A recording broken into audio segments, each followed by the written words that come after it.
Why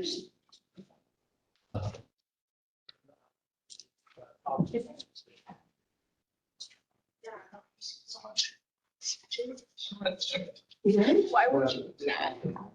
Hello, everyone. Oh my gosh, that's always so jarring. Hi, how's it going? Good. I'm so excited to see so many of you in person and also online.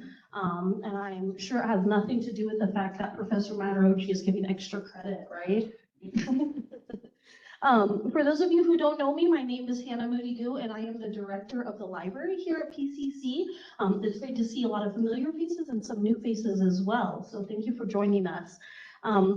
Today, we are going to continue our exciting Titanic partnership with Professor Mattarocci. This is our third year that we are doing this event, so it has become like a tradition at this point. It is Titanic month at the library. This year, we're diving into a really interesting topic about what it was like to work aboard the Titanic and also the White Star Line ships. And talking about the labor history, employment, and that sort of thing. Professor Mattarocci's presentation will take us into those different aspects of life on board. And afterwards, we also invite you to enjoy some refreshments and food right outside of the theater with us, some snacks. We have a couple other things for Titanic Month here at the library. So one of the things we have is our exhibit, which is in the PCC Library. You can come and see it anytime that we are open, and it's going to be up until May 16th. So if you're focusing on finishing classes strong, you still have time to come visit it, okay? Till May 16th. We have all kinds of replicas of different items, and we actually also have some screen props that were used on James Cameron's film, The Titanic. All of them are from Professor Mattarocci's personal collection, so we're really lucky to have that. In conjunction with the Titanic exhibit in the library, we also have trivia right now. So you can come into the library, again, anytime we're open, ask to do the trivia, and all of the trivia is based off of items that are in the exhibit. So you don't have to have any knowledge of the Titanic beforehand to do the trivia. And 3 winners will be able to win something. We'll draw 3 winners on May 1st. And the prizes are, again, replica items from Professor Mattarocci's personal collection, which is a super cool prize. So make sure you come by and do that before May 1st, and then the exhibit is still available until the 16th, okay? Before we start, I'd like to thank a couple people for making this event and all of Titanic Month possible. Thank you to Dawn Wrights, Jennifer Tozer, and all our work studies in the library. They are all fantastic. Thank you to Jill Young and Brenda Perkins from Conference Services for helping us with this event, especially today, and the catering. Thank you as well to Lee Sherwin from the Center for New Media for our assistance today. And thank you to Amy Matthews, Aaron Hergert, and Charles Hurley from Marketing, getting all of the information out. And a big thank you to you all for joining us today. Lastly, I of course want to extend a special thank you to Professor Mattarocci for lending his expertise and his time. I know you will all definitely enjoy this presentation. I know I learn a million new things every time I have a conversation with Professor Mattarocci. So please join me in welcoming him for working on Titanic. Thank you for showing up. Time for me to nerd out. I hope you're prepared. So we are going to be talking about what it was like to be not only an employee on board Titanic, but also White Star Line, which was the company who owned Titanic. So we'll start out with some basic historical background to kind of catch you up to speed, and then we'll delve into the nightmare that is working for White Star. So by the beginning of the 20th century, White Star Line had completely shifted gears. Prior to the 20th century, they were known for speed, they were known for luxury, and they were known for size when it came to their ships. However, Germany entered the race towards the end of the 1800s, and Germany brought massive competition with 2 distinct shipping lines, Norddeutscher Lloyd as well as Hamburg America. Cunard, White Star Line's British competition, also joined a very fervent race. And White Star Line realized that they could no longer keep up with the speed portion of the competition. By 1907, Cunard had pretty much dropped the amount of time that it took to cross the Atlantic to 5 days. White Star couldn't keep up with that. So what White Star decided to do was go with size and luxury. We may not be able to get you across the Atlantic in 5 days. It might take us a couple extra days, but we are going to pamper you with so much luxury, some of the most amazing customer service that you're going to want those 2 extra days. So White Star set standards that no other shipping line at that time could reach. They were the pinnacle in customer service. And if anyone has ever worked for a company that sets extremely high customer service, what is that like? Horrible. They set standards for their employees as well too. So White Star Line became known for being a monster of an employer. They demanded a lot from their employees, and oftentimes they were one of the last choices for employees in the shipping industry. If you get a chance, up in the library, there is Violet Jessup's memoir, and it is her entire experience on board White Star. She served there for several decades. And she, like many of her peers, talked about how she applied at every single other shipping line throughout the entire world before she actually applied for White Star Line. That was her last pick, because they were known for treating their employees horribly. So today's lesson is going to be the "you thought your boss was bad" discussion. Or you might walk out of this telling me horror stories that will make White Star Line look like Mary Poppins. Let's talk about some of the things that White Star Line would do. So one of this is you as an employee were required to purchase your own uniform from a designated supplier. You had to purchase it from who they told you to, and the price was preset by the company. You were not given your uniform, and to make matters worse, you were also not paid until after the voyage. So if this was your first round on board the ship, you had to beg for money to buy your uniform from somebody. The other thing that they were known for was stringently regulating their employees' lives. White Star Line viewed every single person who worked aboard their ship as a representation of the company itself, which meant when you were on board, they dictated everything that you did, whether you were on duty or off duty. One of the things that they regulated was you were not allowed to drink at all, even if you were off duty, to the point where they would search your berths before the ship left, looking for contraband, and they would also perform random searches throughout the entire course of the voyage, looking for contraband. But as any of us know, does that stop us? If someone tells you don't do something, what are you going to do? Do it anyways. You're going to do it anyways. Employees were notorious for finding creative and interesting ways of hiding alcohol on board the ship.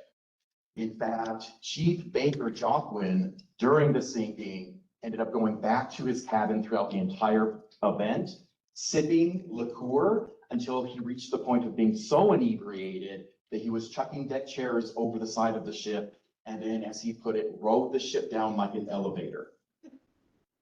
He also claimed that he spent 2 hours paddling through frigid temperatures, but we kind of debate whether or not that's true because he was pretty far gone at that point. The other thing that we need to talk about as well too is employment. This is not unique to White Star. In fact, all employment on shipping lines at the beginning of the 20th century was what was known as a sign-on crew.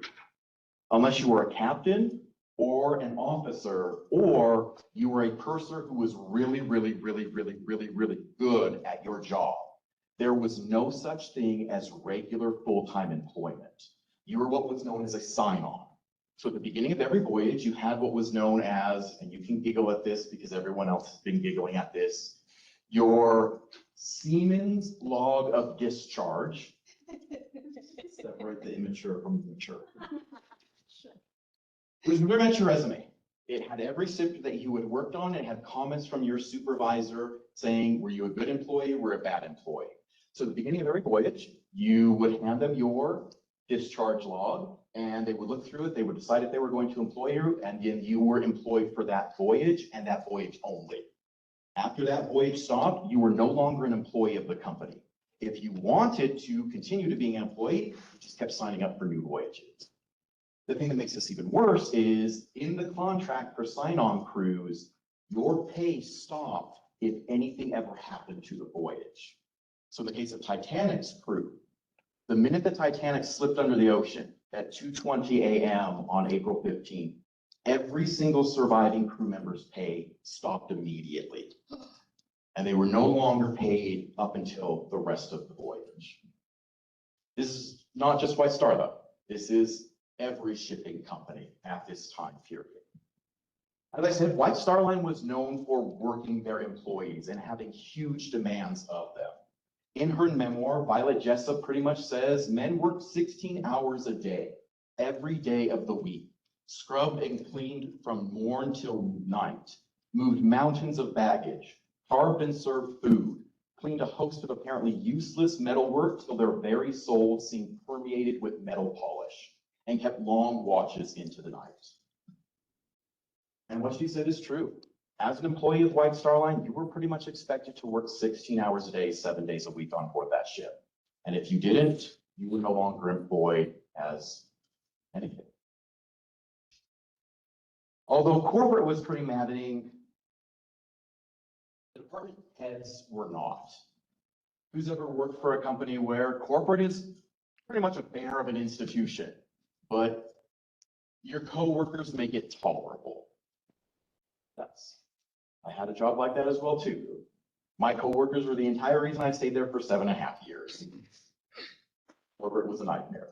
And so what happens with White Star Line is department heads become safe havens. They help guard their jobs, they become a comforting ear, they boost morale because they know that the company itself is an absolute monster. Now that I've set the stage for you, let's talk about the different types of things when it comes to the ship. So in the merchant marine, whether this is White Star Line or whether this is current cruise ships, there are 3 major departments. You have the deck department, which are those who make sure that the ship gets from point A to point B safely. This is going to be your captain and your officers. You have the engineer department, which is going to make sure that the ship actually runs itself. So this is going to be everyone that works in the engine room. And then you have what's known as the victualling department. These are gigantic hotels, which means you are going to have cooks, maids, stewards, stewardesses, and they comprise the majority of a ship's crew, not just in 1912, but in common everyday society now. We only have an hour, so we are not going to go through every single one of these in detail. We're going to lightly touch on all of them and talk about what's going on. So let's start with the deck department. So the deck department is headed by the captain and it's broken into sub-branches, and this is pretty much the hierarchical pecking system on board Titanic as well as most ships, present and past. Titanic had 70 people total employed in their deck department. You want to wager, guess how many of them survived? 10. 3. Someone is super bleak. Surprisingly, 44 of them. Over 60% of the deck department survived, and there's a reason for this. Most of the officers were put in charge of lifeboats, so their numbers get bolstered up. But we're going to see over the course of today's presentation, this percentage is going to decrease and decrease and decrease. So let's talk about the 2 big people in the deck department. Let's talk about the captain. The captain has the most responsibility on board the ship. The captain is also the highest paid individual on board the ship in modern cruising as well as in 1912. White Star was extremely competitive when it came to their captain's salary. They paid their captains better than any other shipping line. Starting pay was £350 a year. We'll have some math in here. I'm an English major, we don't do math. So if you are curious, if you would like to start converting things, all of this is 1912, which means in 1912, £1 is the equivalent of $5 US. If you want to do some more calculations, a US dollar in 1912 is the equivalent of $32.79 in 2025. If you want to do your math, do your math. But This isn't a math class, I'm not going to do it. Negotiations for a captain's pay was done behind closed doors.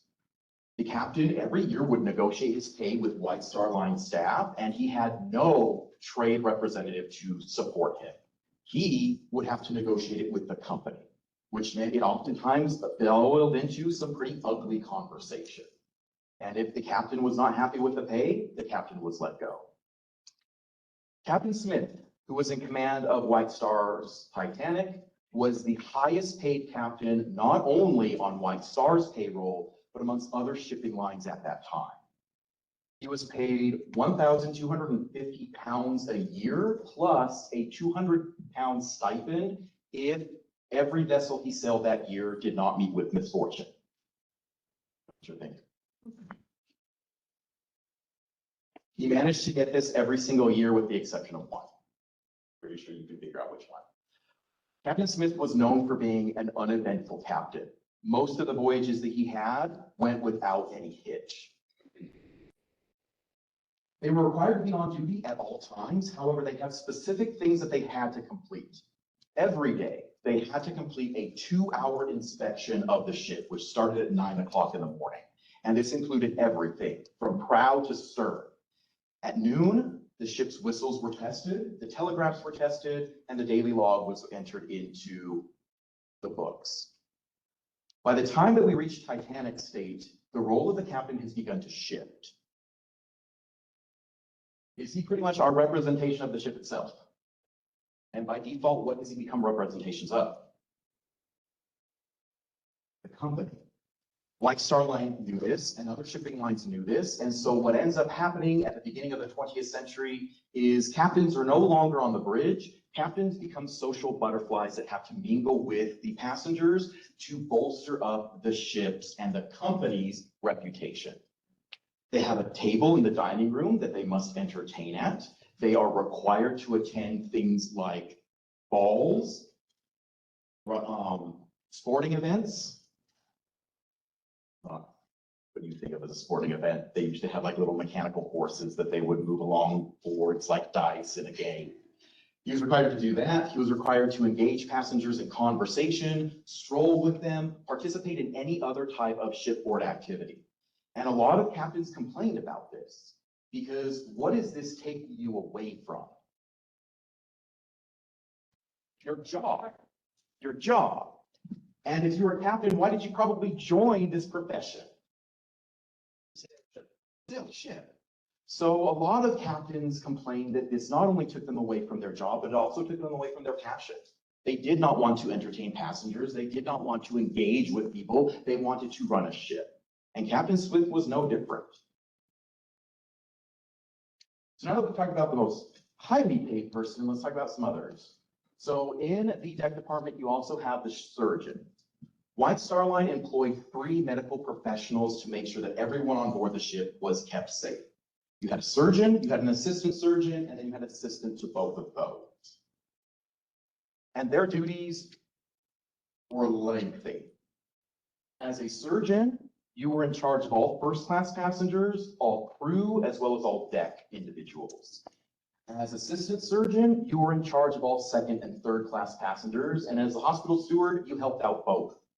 As a surgeon, you had to conduct health inspections of the galleys or the kitchen every single day. You served as the health inspector to make sure that no one got violently sick from food poisoning. You had to check the ventilation systems to make sure that there was no contaminated air, and you would have to do daily inspections of the ship to make sure that it was hygienic. You were responsible for overseeing the health of everyone on board. And if you were the assistant surgeon, you were also responsible for doing health inspection on immigrants. Whether you were the assistant surgeon or you were the surgeon, you also had a table within the dining room that you had to entertain voyagers with. In 1882, Dr. William Shaw wrote a scathing, you are curious, this letter is so much fun to read. It is pretty much just like pages of an angsty, disgruntled employee talking about how awful their job is. So if you like those kind of things, read this. So in 1882, he ends up writing this letter to the British Medical Journal, and he pretty much just complains about what it is like being a surgeon on board a ship. And he has a lot of complaints. The first complaint that he has is his pay. Surgeons in 1882 were paid $10 per month. They hold a medical degree. They meant medical school. If you probably started doing your math, you realize that this is really, really cheap. You want to wager a guess how much Titanic surgeon was paid 3 decades later?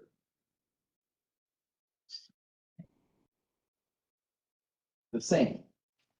In the course of 30 years, the pay for ship surgeons never increased. That sounds, that tracks. That totally tracks. But has cost of living gone up? Has everything else gone up? Are you still trying to fight to survive on pretty bad wages? Yes. The other thing that Shaw complains about is he had to share cabins with his other 2 employees, and he felt that holding a medical degree, he shouldn't have to do that. The biggest complaint that he makes, though, is not only White Star Line's policy, but all shipping lines' policies when it comes to major medical procedures. And it has to do with the fact that most of them were told, you postpone major surgeries and other things until we reach dock and you transfer the patient to a hospital. So if I have a sick passenger and we're already in day 3 of the voyage, and we still have 4 more days, as a doctor, what am I going to have to do? Suck it up. Suck it up, because what is the policy? Yeah, the patient deals with it. The patient deals with it. And as a patient, how happy would you be? No. And as a doctor, what else have you signed? Hippocratic oath. You kind of have a duty to protect your patient's health. But does the shipper's line say no? It is not uncommon for doctors to buck the system and try to operate on patients, but even if the patient survives, who's getting very strict reprimand upon reaching port, and who's probably not going to be an employee anymore? Exactly. Because this was a pretty unfavorable job, it usually attracted graduates fresh out of medical school who really didn't know what they were getting themselves into. And what they also didn't understand was the crew would manipulate them.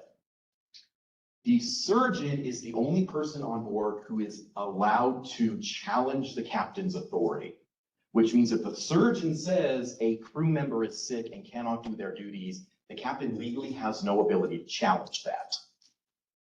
And if you have a young surgeon and you're a crew member who don't want to do his job, who are you going to make friends with?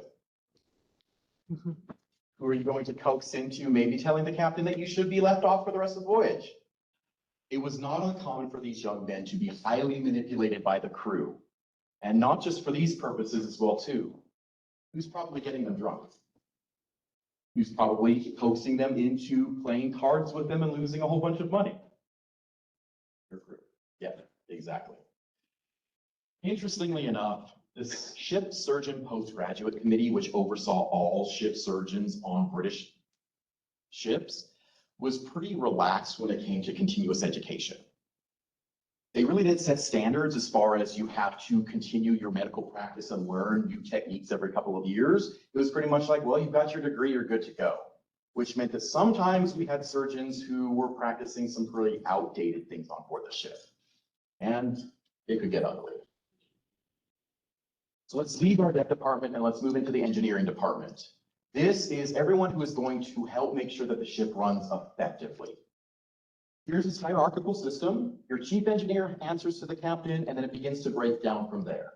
In Titanic, we had 325 people employed in this department. You want to wager, guess how many survived? 50.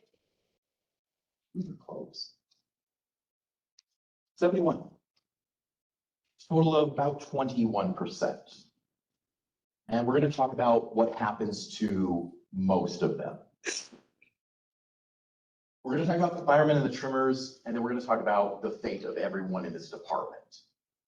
So a fireman is who is stocking the boilers with coal. And although they're not the lowest paid employee, one wager, guess who was the lowest paid employee?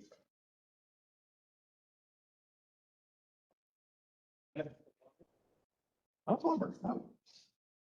Bellhops. Bellhops were paid £2 a month. And most of the bellhops were adolescent boys. If you want to know a little bit about the sinking, there were, even though they technically qualified as children to be put in the lifeboats, they were still employees of the White Star Line, which meant that they were excluded from being able to get into the lifeboats. So survivors say that towards the end of the sinking, they found most of them congregated around the grand staircase with their uniforms kind of discarded, smoking and cussing and doing most of the things that teenage boys end up doing. And none of them survived. As a fireman, you are not only responsible for shoveling coal into the boiler, but you are also responsible for making sure that the boilers maintain a consistent temperature. Because if the boiler's temperature starts to fluctuate, it screws up the speed of the ship and everything starts to fall apart. But you're also responsible for some other things as well too. You have to make sure that you don't overtax the boiler. Because what happens if I don't keep the temperature in check? It's going to start to, it blows up. Yes. So you're responsible for not only preventing the boiler from blowing up, but you're also responsible for making sure that you conserve coal consumption so that the ship doesn't run out of fuel halfway through the voyage, because that's a PR nightmare. On average, your firemen earned about £72 a year, and it did not meet the types of demands that they had to fulfill.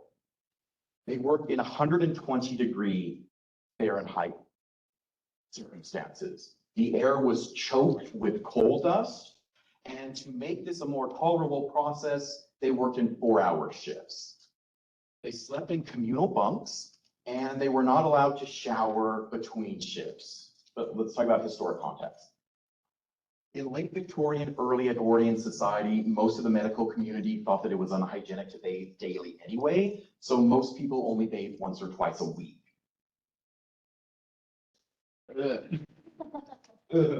Yes. The other problem they end up running into is most of the firemen on board Titanic and all White Star Line ships are Irish Catholics. And most of their supervisors are British Protestants. And if we know our history, who does not get along? Who is going to antagonize whom? And when it comes to disputes, whose side is going to be picked? So if I'm a disgruntled fireman and I really don't like how I'm being treated by my supervisor, it sucks to be you. Sucks to be you. Yes. Their cohort was the trimmer. The trimmer was responsible for breaking up the coal, bringing it to the firemen, but the trimmer was also responsible for making sure that the coal bunkers were level, so the ship would not lose its ballast. They were also responsible for monitoring the coal bunkers for fire. And these were pretty common, to the point where the New York Fire Department had fire boats specifically designated to put out coal fires on board ships. And I know a lot of you have probably heard about the coal bunker on Titanic. So there was a coal bunker fire on Titanic in coal bunker number 6 that they fought for most of the voyage and were finally able to extinguish. And a lot of people make the argument that this may have been what caused more damage than the iceberg. But what's the problem with these types of interpretations?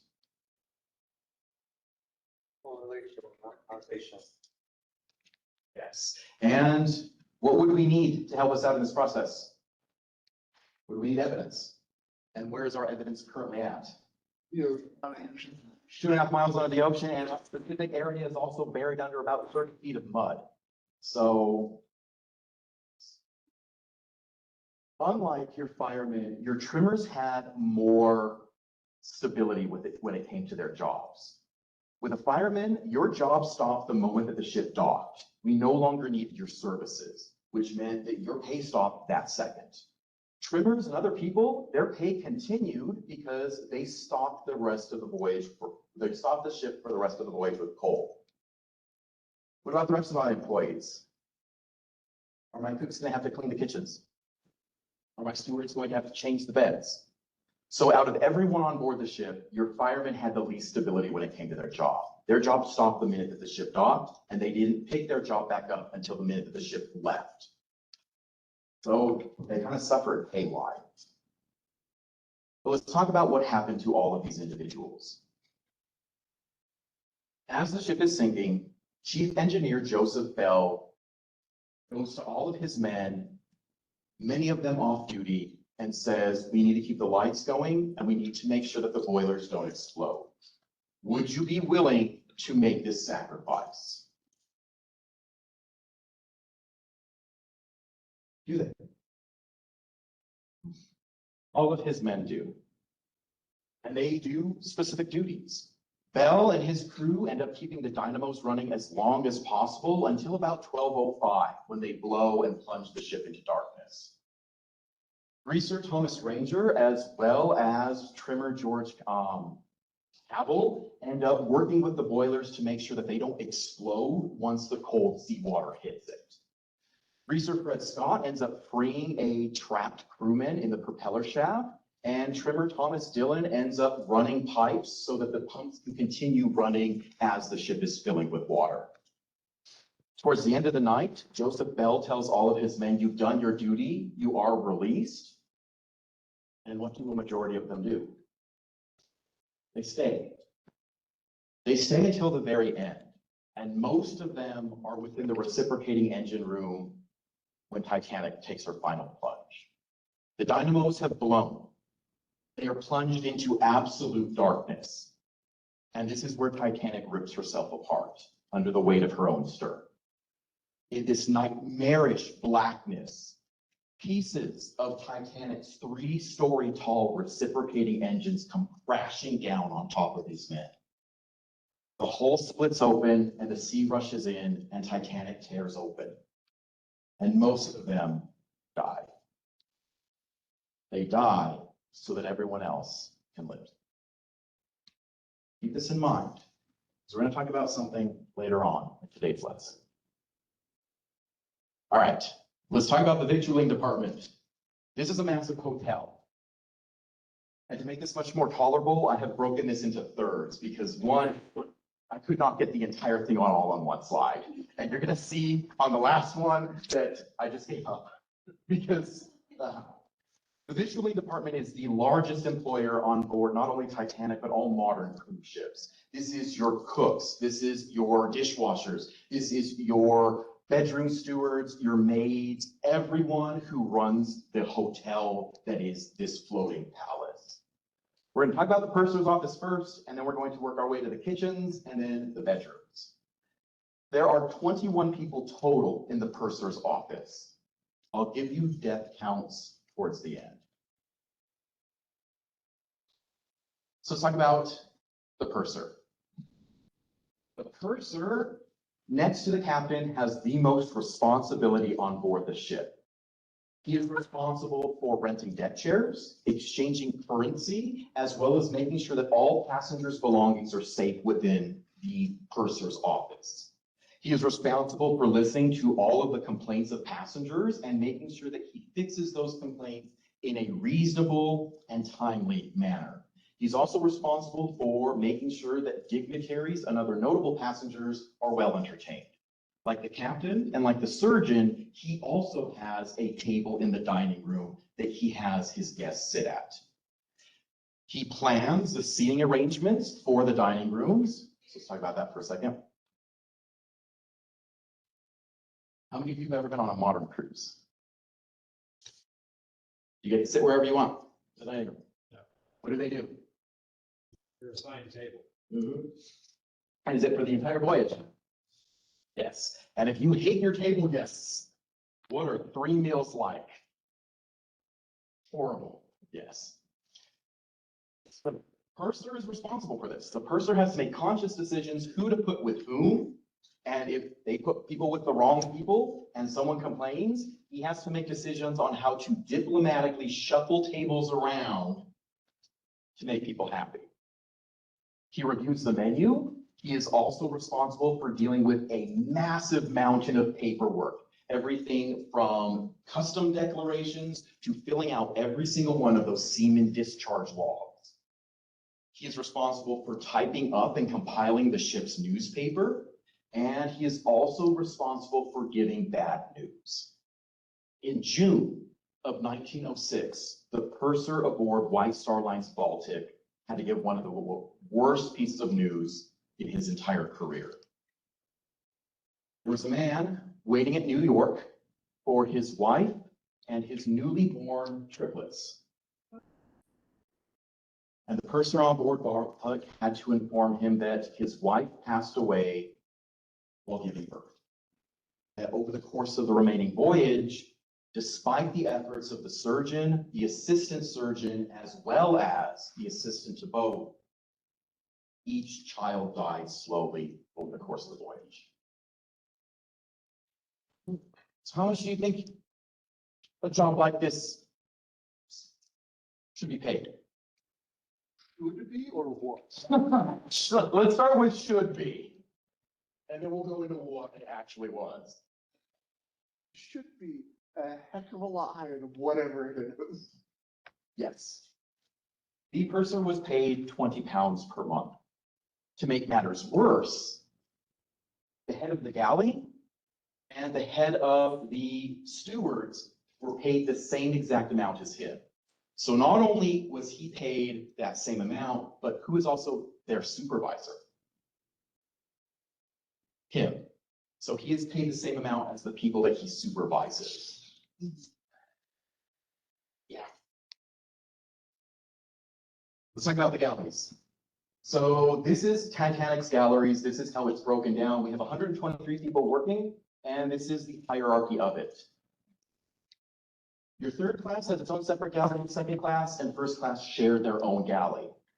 And working on board the galleys is tough. The galley is headed by the head chef, and the head chef is supervised by the purser. And both of these individuals make the same amount, £20 per month. The lowest paid employee is the dishwashers at £3 per month. As White Star Line sets some pretty stringent standards, what is their culinary standards going to look like? Yes. Because they set the highest standards in all shipping at this time, they expect every single employee who works within the galleys to be extremely familiar with French haute cuisine. You have to know how to prepare some of the finest dishes that you would see in five-star restaurants on land. But to make this worse, you have to prepare over 2,000 of them every single day, in constant heat, in constant noise, as well as aboard a ship that has a tendency to maybe rock every now and then. To compensate for this, White Star Line pretty much creates an assembly line. You are in charge of one thing and one thing only within that kitchen. You bake bread, you make custards, you do that. And White Star Line also invests in the finest culinary apparatuses that they can possibly get their hands on. Everything from a human-sized plate warmer down to a brain marie.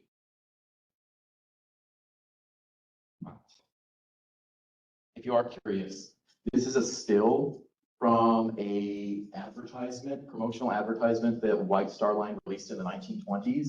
This is Olympic, Titanic's big sister's bakery. So it would have been similar to what Titanic's would have looked like. All right, I told you it was coming. This is the best that I could do. This is the steward department. This is everyone who is in charge of staterooms, public rooms, as well as the decks themselves. There are 360 of them on board Titanic, which brings our entire total of the victualling department to 504 people. Now we're going to talk statistics. Out of 504, how many survive? 100. Did you do your research beforehand? I'm just making super lucky guesses. 97. Queen of everything. 19% of them survive.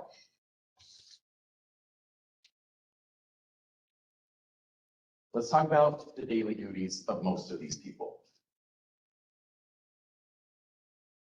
What about cabin stewards? Saloon stewards, and then we'll talk about the bane of their existence, the passengers themselves, and the Karens that they would have to deal with. As a saloon steward, you worked within the dining room. You were required to be there an hour prior to the meals and an hour afterwards to tear down. You were oftentimes given an assistant and you were serving within a section. So who's ever worked in a restaurant before? Are you usually assigned a section in your restaurant and those are your tables? Same exact thing, only it does not change, which means you serve that same exact section the entire voyage. The nice thing about this is you become super familiar with your dinner guests. And at the end of the voyage, who's maybe tipping you? Your dinner guests. Exactly. During lull times or particularly busy times, saloon stewards were required to help out in other situations. You also had your cabin stewards, and they were responsible for taking care of the cabins themselves. And their tasks ran the gamut.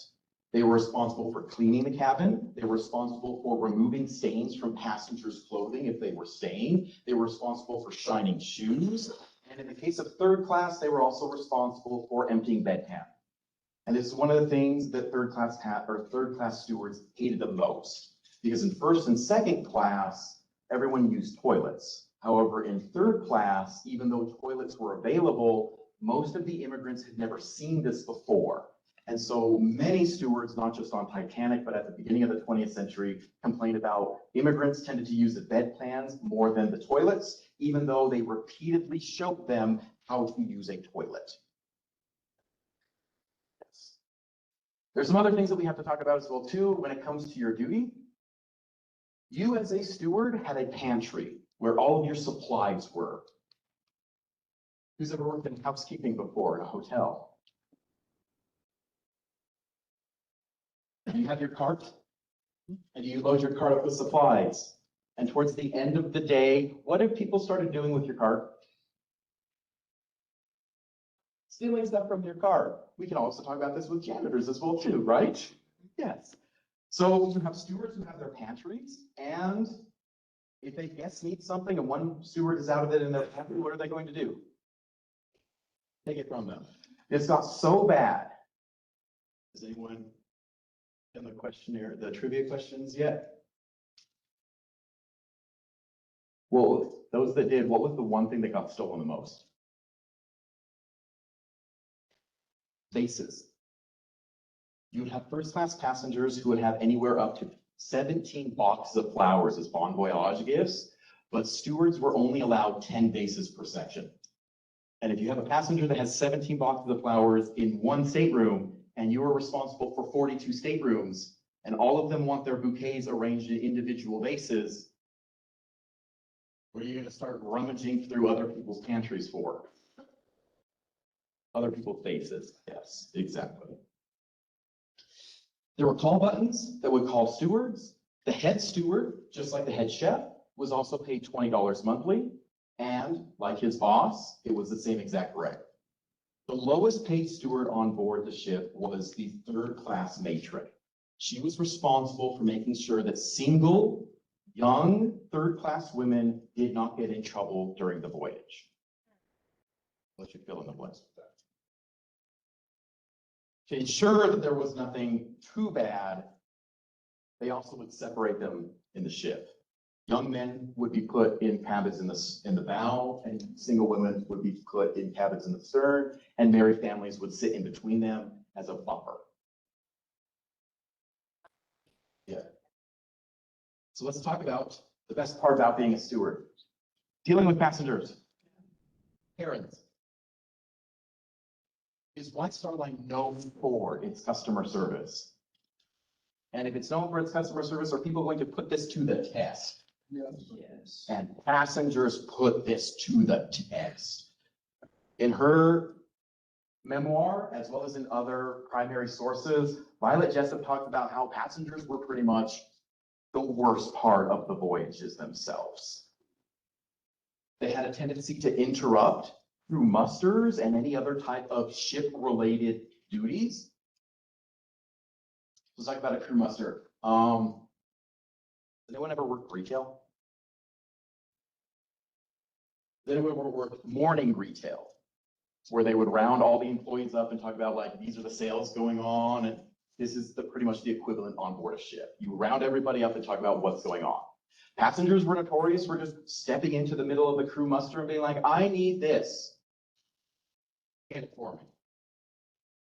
They were notorious for making demands on exceptions to even shipping port regulations that were set by federal and British law. They were notorious for dictating ridiculous diets for their dogs, as well as making demands for room service well beyond the kitchen's operating hours. They were notorious for demanding that stewards search other passenger staterooms for things that were stolen, that magically reappeared later on in the voyage. And they were also notorious for stealing things themselves. Of course. Does anyone know the most popular thing for them to steal? Napkin rings. Because they're small, they fit in pockets, and they fit in purses, and they're silver. This got so bad that not only did White Star Line do this, but every other shipping line did this. They started imprinting napkin rings and other cutlery within the dining room with numbers that corresponded with the chair that you were assigned. And after every single meal, dining room stewards were responsible for lining everything up in chronological order. And if something was missing, they had two options. You either found some way to convince that passenger to give you that back, or you paid for it yourself. What was most of their decisions? They paid for it themselves. And this wasn't just dining room stewards that did this.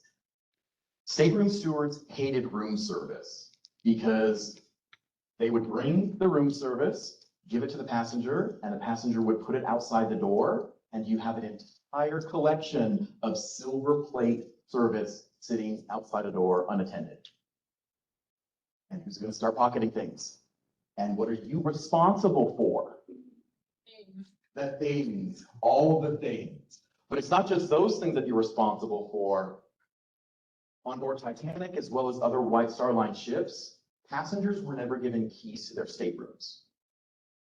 The steward was responsible for monitoring the staterooms 24/7, which meant if something went missing in a passenger stateroom, who was responsible for that? Steward. Steward, absolutely. Violet Jessup, though, and a few other members of the crew talk about how, even though they were paid poorly, tips kind of help compensate for that, and the ability to see the world kind of made the job a lot more tolerable. You could go out on shore leave between voyages, you could explore locations that you never thought possible, but at the end of the day, as Violet Jessup puts it, it was still a really core existence. They had come to accept the limitations of their life, the struggle for existence, the everlasting uncertainty, the lack of humanity and minimum of consideration most companies afforded them. Both employers and passengers exploited them. Through the latter, though the latter, having paid exorbitant fares, no doubt felt entitled to willing slaves, making demands they would not dare make on their own servants ashore. So let's write all of this to a close. Those of whom have ever had me for any class, whether it's a composition class or a literature class or a creative writing class, you know that in academia, it is not enough to just dump facts and run away. You need to do something with those facts. You need to provide some type of commentary, fit it within some type of larger scope. So let's fit all of this into a larger scope. One of the things that I like about studying this specific subject matter is its mutability. In narrative theory, there is the idea of what is known as the representative character. So in narrative theory, we look at how and why we tell stories. And the representative character is sort of a symbol. It's a stock character that we can use. And when it comes to our representative characters, they are typically people who lived at some point within the course of history that we have transformed into a symbol. So let's talk about one of the best representative characters, Marilyn Monroe. Was Marilyn Monroe a symbol within her lifetime? What did Marilyn Monroe symbolize? It was the sex bombshell, right? Have we reinterpreted Marilyn Monroe over the course of the last 70 years? What reinterpretations have we applied to Marilyn? What is she starting to become symbols of? Did she become a symbol of feminism? Did she become a symbol of femininity? Yes. So in narrative theory, we have this concept of the representative character, something or someone that existed at some point that either was a symbol during their lifetime or we created into a symbol. And the beautiful thing about a representative character is society can then begin to change their interpretation of the representative character to meet its need. So over the course of time, the representative character modifies itself to fit societal standards. Is this, all of this, a representative character? Is Titanic a symbol? And have we changed the symbolism of Titanic over the course of time to meet our needs as a society? So this is where we're going to go the big picture with this. What was it like working on White Star Line? You can be honest. How many of you are signing up today? Never. No. For certain employees, was pay stagnant for 30 years. For other employees, were they paid the same exact wages of the people that they supervised? Did White Star set unreasonable expectations? Let's bring this into the 21st century. Are we currently living through an employee crisis? Are there people who are not happy with their jobs? Are there people who are extremely disillusioned with their work environments? And has that number increased significantly? Yes. In December of 2024, the Pew Research Center released the results of their newest survey. And they found that in their survey, 50% of the people that they asked in the United States said that they were happy with their job. 50% said that they were unsatisfied with their job. And 80% of that 50% said the biggest reason was they felt that they weren't being paid adequately for the amount of work that they had to do. Does it sound like White Star?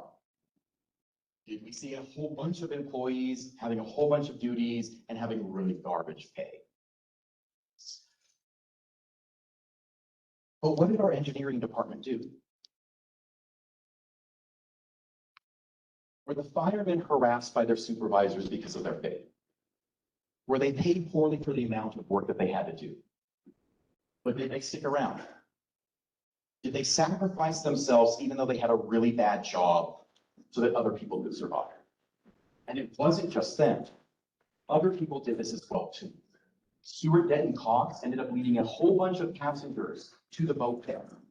And pantryman Albert Piercy ended up leading a whole bunch of people through passageways and doors so that they can seek safety. None of them were on duty at this time. And as we saw, were they all poorly paid? Were they treated poorly? So let's talk about another incident. Almost 100 years later, in January of 2012, Costa Concordia, an Italian line cruise ship, ends up running aground off the coast of the Mediterranean. And the crew abandons the passengers to fend for themselves. Has anyone ever read Cruising Confidential? If you get a chance, it's a really interesting memoir. It's written by the only American to ever survive an entire contracted employment session with Carnival. And he talks about how working conditions on board modern cruise ships have not changed at all. Everything that we talked about White Star Line running their employees through is pretty much similar to what happens on a modern cruise ship. Low pay, massive amounts of work, insane hours. He also talks about how one of the things that gets them through this is amphetamines. So if you have to work 16 hours a day. Condition-wise, has anything changed? But why did Titanic's crew, despite the conditions they worked in and the salaries that they paid, stay behind and help other people? And why did Costa Concordia's crew leave everyone else to die? This is the big picture. And this is what I'm going to leave you with. Has our obsession with greed, has our obsession with maximizing shareholder value, minimizing employees' worth, has this caused a shift in us as society? And this is the question I want to ask you. And this is not a rhetorical question. This is how I want to end this, is having a conversation. Has corporate greed taken our humanity away from us? It's how many of you would have done what the crew of Titanic did? How many of you would have sacrificed yourselves so that others could live? Or how many of you would have done what the crew of Costa Concordia did? So this is my question.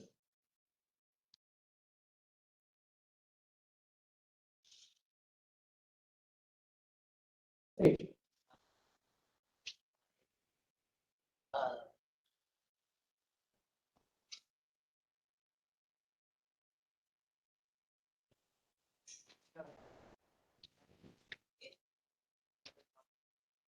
Okay.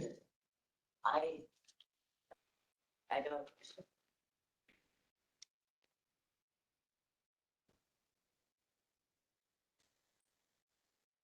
So just being beaten down, having no hope. What else? Or is this not it? Are there other factors? We can go back to our statistics. How many of us fall into these numbers from the Pew Research Institute? You can raise your hand. This is a safe place. I won't judge you. I don't want to tell your boss about it. Can't really say that I've been there with you all. All right, well, that's a fair observation. I mean, off the first place. All right.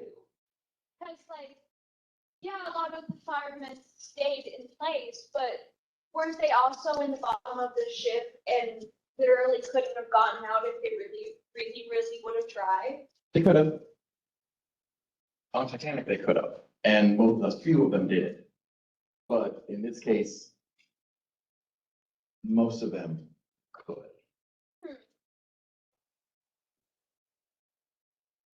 That is a good observation, though, Mitch. Really good observation. Like you said, some of them were already off duty. And personally, if I'm off the clock and I already don't like my job, it ain't happening any better fast. So it ain't gonna matter.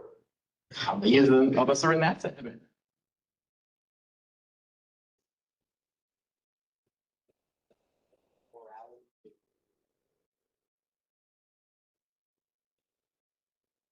Ah.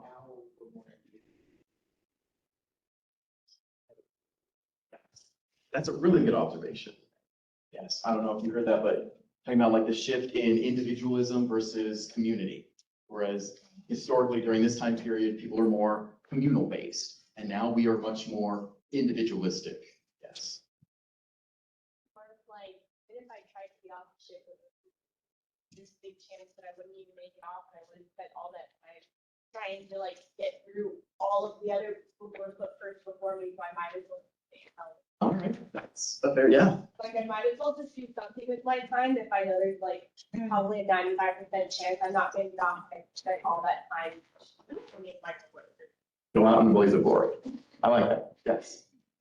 I definitely feel like corporate greed has kind of pushed a lot of humanity to feel like it's a dog eat dog kind of world. Okay. And I feel like especially with like in our country, unity is like a major problem. Like there's no unity, whether it's in politics, whether it's in communities. It feels like everybody's just kind of them to like the rich are getting richer and I have to fight for myself. And so I think that kind of rubs off onto a lot of the reasons why that crew decided not to do it. They all feel like they're fighting for themselves, and all day they're getting scrutinized by these people. All day they're dealing with the public. I think it kind of turns into a hate. And as a person who works in the public and has been like a face of the public before and was severely underpaid for my position, I started to hate the public. Like I honestly, like honest opinion, I started to have the customers that came into my store every day, I could not stand them. And and I think a lot of that feeling stems from the fact that I'm underpaid. They treat me like crap, and I don't feel connected to my communities.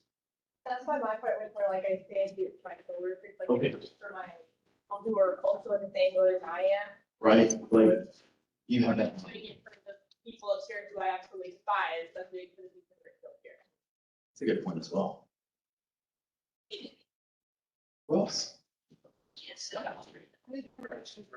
Yeah, Jacob, but also in that time of like you're saying, community was really strong, but you also have to like, there's a lot more religious values within these times that were very, very apparent, and even like the Catholics and the Christians, and you know, these values are when in this time period they were so strong that they ran what you did, and so like I feel like a lot of people in that situation would have been like, well, we need to keep the lights on so that as many as God creatures can get off this boat. And that when I get to the pearly gates, it isn't gonna be God saying, well, look, you were selfish, you didn't help. You didn't decide to help thy neighbor, even though it was your fault.